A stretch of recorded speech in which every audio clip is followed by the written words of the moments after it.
করছি।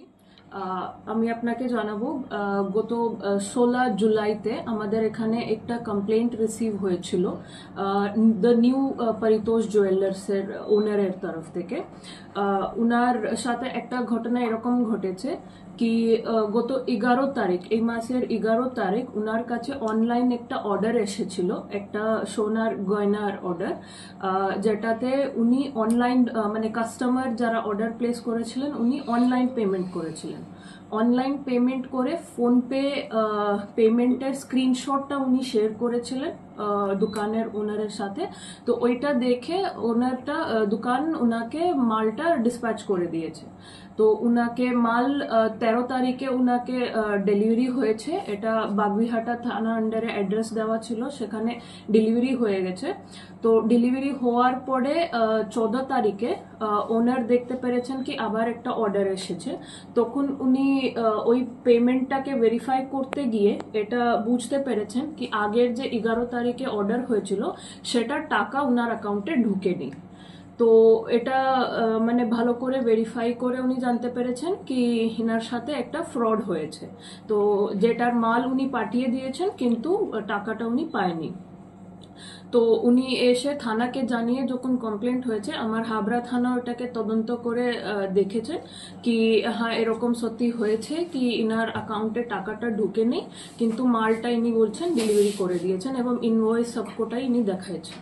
তো আমরা বাগবিহাটিতে যেখানে ডেলিভারি হয়েছিল সেখানে রেড করে আমার থানা মানে ইমিডিয়েটলি গিয়ে রেড করে রিকভারিও করেছেন। মানে যে হারটা মানে ডেলিভারি হয়েছিল সেটাকে পুরো হার, নতুন হারটা এবং ইনভয়েস বিল সবার সাথেই উনি রিকভারি করেছেন।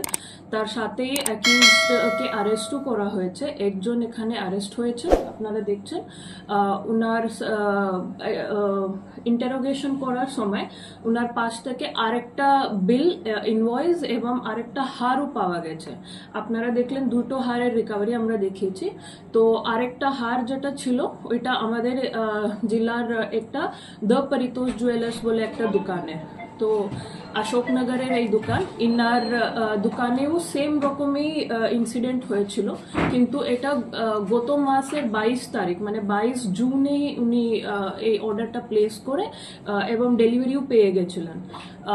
ইন্টারেস্টিংলি পরিতোষ জুয়েলার্স দোকানের নজরে কিন্তু এই ঘটনাটা আসেনি কি উনি ওই ট্রানজাকশনের টাকাটা পায়নি বলে।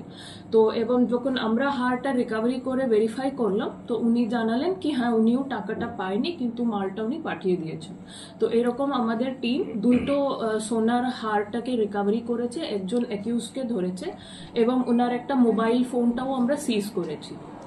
এবার আমি বলি আপনাকে কি এটা মোডাস অপারেন্ডি কিভাবে ছিল এনার, মানে কিভাবে ইনি এই রকমের চুরিটা করেছেন। তো প্রথমে ইনি কি করেছেন, একটা ফোনপে অ্যাপ আপনারা সবাই জানে যেটা পেমেন্টস এর জন্য ব্যবহার হয়।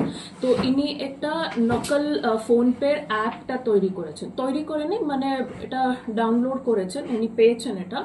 তো আপনাকে একবার দেখাচ্ছি, স্ক্রিনশট মাধ্যমে দেখাবো কি যদি আপনি দেখেন এইটা আপনার অরিজিনাল ফোনপের লোগো, কিন্তু ইনি ব্যবহার করছেন এই ফোনপে অ্যাপটা যেটা এটারই নকল।